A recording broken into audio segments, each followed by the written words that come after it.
The keys felt impossibly heavy in Rebecca Mitchell's hand as she stood before what was meant to be their dream house. Once a symbol of shared hope and promise, it now served as a monument to betrayal.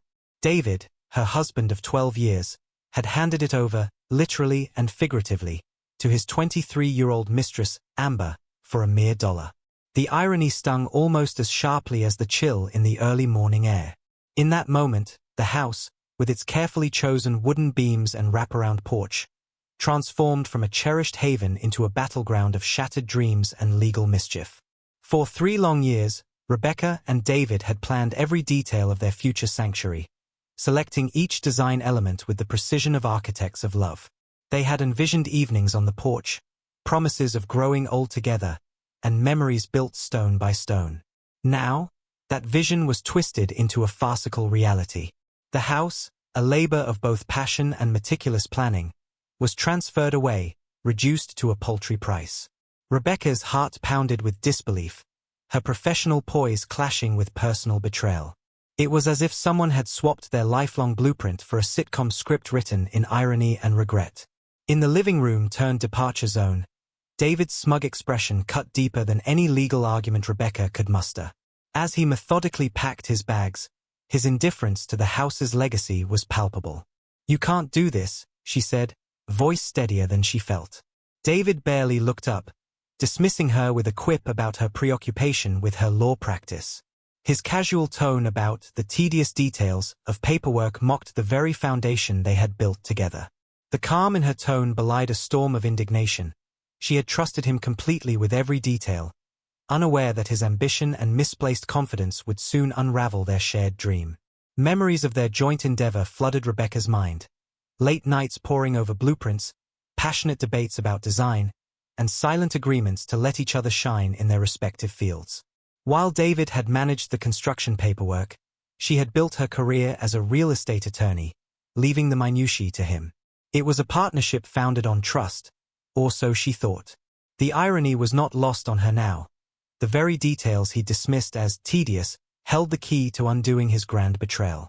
Her mind raced with a quiet resolve, mixing professional acumen with personal hurt as she prepared for the coming confrontation. "So you just gave it to her for $1? Rebecca's tone was as cool as the morning air, though her heart burned with betrayal. David's reply was clinical, reciting legal technicalities that turned the conversation into a surreal courtroom drama in their own home. He claimed it was a perfectly legal transaction, and that $1 was valid consideration. As he spoke, Rebecca's mind replayed every document, every signature. Each word he uttered, meant to soothe his conscience, only amplified the absurdity. In that exchange, their shared past crumbled further, leaving behind a trail of legal loopholes and bitter irony that would soon come back to haunt him. The conversation shifted when Rebecca recalled a crucial document hidden among the stacks of construction paperwork, a deed that David had carelessly let slip by. Its pages, filled with fine print and legal jargon, revealed a provision neither had fully grasped. Something in her tone made him pause, his previously unyielding confidence faltering ever so slightly. "The deed is recorded on every single page," she murmured, the understatement slicing through his bravado. His dismissal of details now seemed reckless, a miscalculation that would cost him dearly. That simple, overlooked clause was about to transform their personal tragedy into a legal spectacle with consequences far beyond the exchange of $1. 2 weeks earlier, the turning point had arrived unexpectedly at Rebecca's law firm. A colleague, hesitant yet determined, had handed her a property transfer document. The deed transferring their dream house from David to Amber Collins, dated 3 days prior. The shock was immediate, as the floor seemed to vanish beneath her. But shock soon gave way to a steely determination. As a real estate attorney, she realized that every legal maneuver, however cunning David believed it to be, had left behind its own signature. In that quiet, sterile office, Rebecca resolved that the scales of justice would soon tip in her favor, even if it meant dismantling every carefully laid plan of deceit. Her investigation uncovered a clause buried deep in the deed restrictions, a common provision in custom-built homes in their area. It stated that if the property was sold for less than its market value within the first 5 years, an automatic review by the county assessor's office would be triggered. More than just a formality, this clause mandated that the property be reassessed at current market value, with any discrepancy taxed immediately.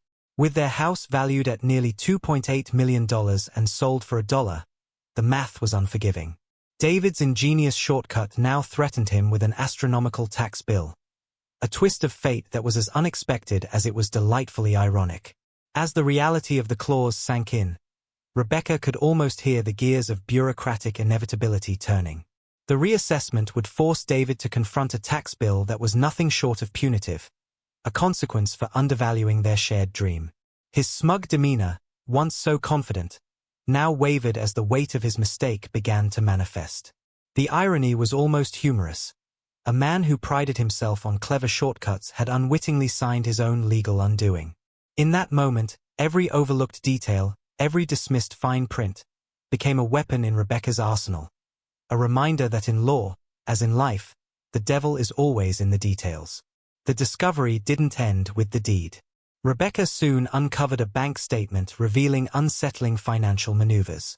Transfers from their joint account to a separate account in David's name painted a clear picture of a premeditated exit strategy. Every dollar spent on building the house, meticulously paid from their combined resources, was a testament to the life they had built together. In their state, marital assets were inviolable. Each penny was legally hers, regardless of whose name adorned the deed. This revelation, cold and unyielding, was the second nail in the coffin of David's plan, exposing the cracks in his carefully constructed facade of betrayal. Amid a series of frantic texts from David, filled with baffled queries like, "What fine print?" Rebecca maintained a composed silence. She methodically pulled up the county assessor's website, where a new notice of review glowed ominously on the screen. The impending official notification would soon arrive, heralding the legal consequences of his impulsive decision. Each digital ping of her phone was a reminder of his mounting panic, a stark contrast to the smug demeanor he once wore so confidently. In those moments, the fine print was more than a legal safeguard. It was a silent promise that every misstep in their marriage would soon be accounted for in full, with interest. Back at her office, Rebecca set to work with determined efficiency. She drafted documents for a claim on the division of marital assets, prepared a petition for an emergency injunction to freeze any further property transfers, and compiled a detailed accounting of every construction expense. Each document was a carefully placed counterstrike in the legal battle that was rapidly unfolding. Her mind, honed by years of legal practice, wove together the threads of evidence into a tapestry of accountability. Amid the seriousness of the task, she couldn't help a wry thought. David's grand scheme was unraveling into a legal comedy of errors, one in which he was clearly the unwitting punchline. As the afternoon wore on, Rebecca's phone buzzed relentlessly with missed calls and increasingly desperate texts from David. His earlier nonchalance had evaporated, replaced by a palpable panic. Each message was a plea wrapped in regret, yet tinged with the stubborn arrogance of a man who still believed he could fix his mistake. Sipping a glass of wine in the solitude of her office, Rebecca allowed herself a moment of quiet satisfaction.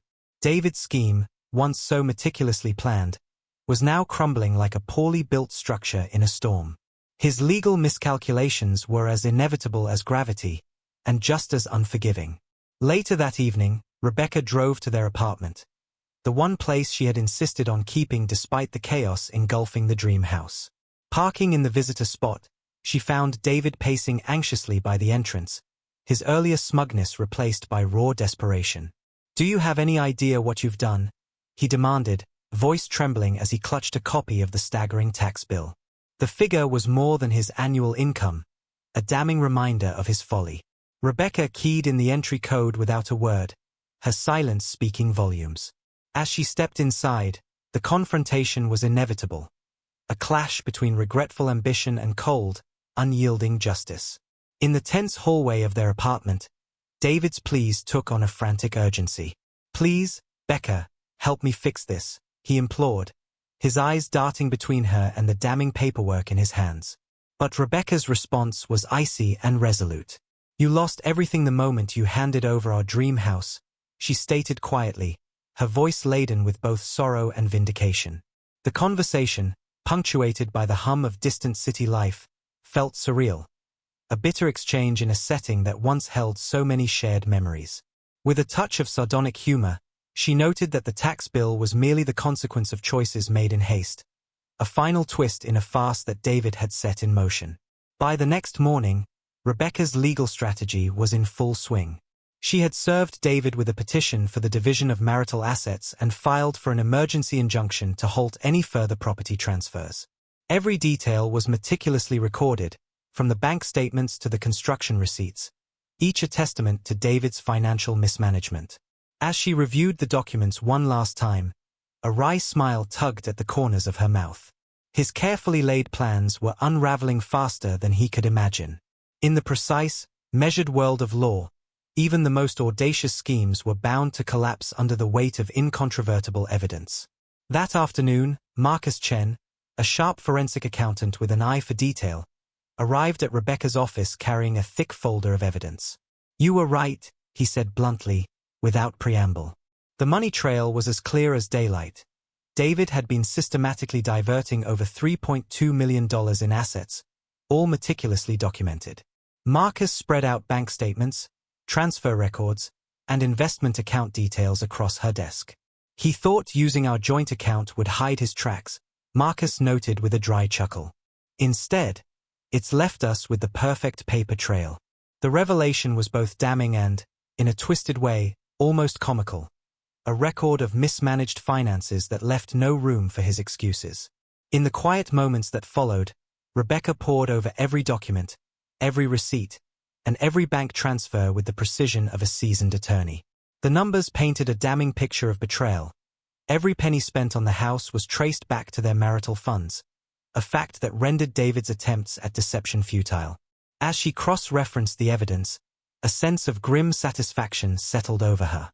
The meticulous record of his financial escapades was proof that, in his haste to flee responsibility, he had left behind an incontrovertible trail. Each page was a silent indictment of his carelessness, a reminder that, in law, details are everything.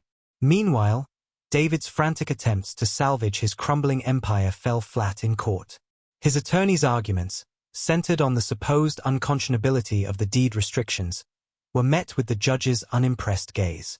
The county assessor's review had confirmed the tax bill, a staggering $980,000 that now hung over him like a guillotine.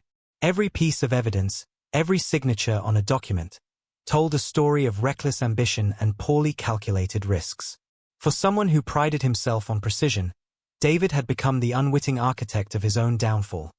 A living example of how even the smallest overlooked clause can transform a legal loophole into a catastrophic liability. As the legal battles raged, Rebecca received a call from Amber.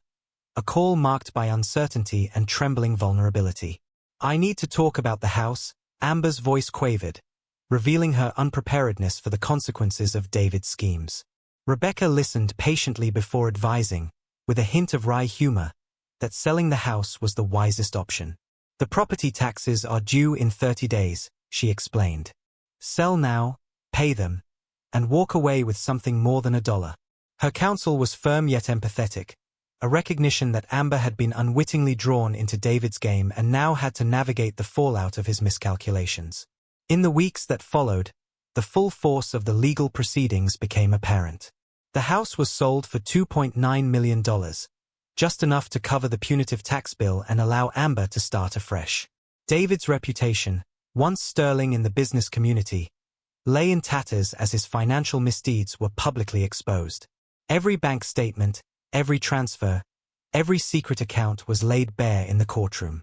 Rebecca's unwavering pursuit of justice had not only reclaimed what was rightfully hers but had also ensured that every dollar David tried to hide would be accounted for. His grand design had crumbled, leaving behind a legacy of deceit and a stark lesson in accountability. Months later, as dusk settled over the city, Rebecca sat in her new office, a symbol of her hard-won victory and personal resilience. Recently made partner at her firm, she gazed out over the city lights, each one a testament to a fresh beginning. A text from her sister confirmed that David was seen looking disheveled at a restaurant, a final reminder of his downfall. Smiling softly, Rebecca replied, "I'm free." In that moment, the pain of betrayal was eclipsed by a newfound strength. The dream house was gone, but in its place stood a woman who had reclaimed her power, and that, more than any property deed, was worth everything.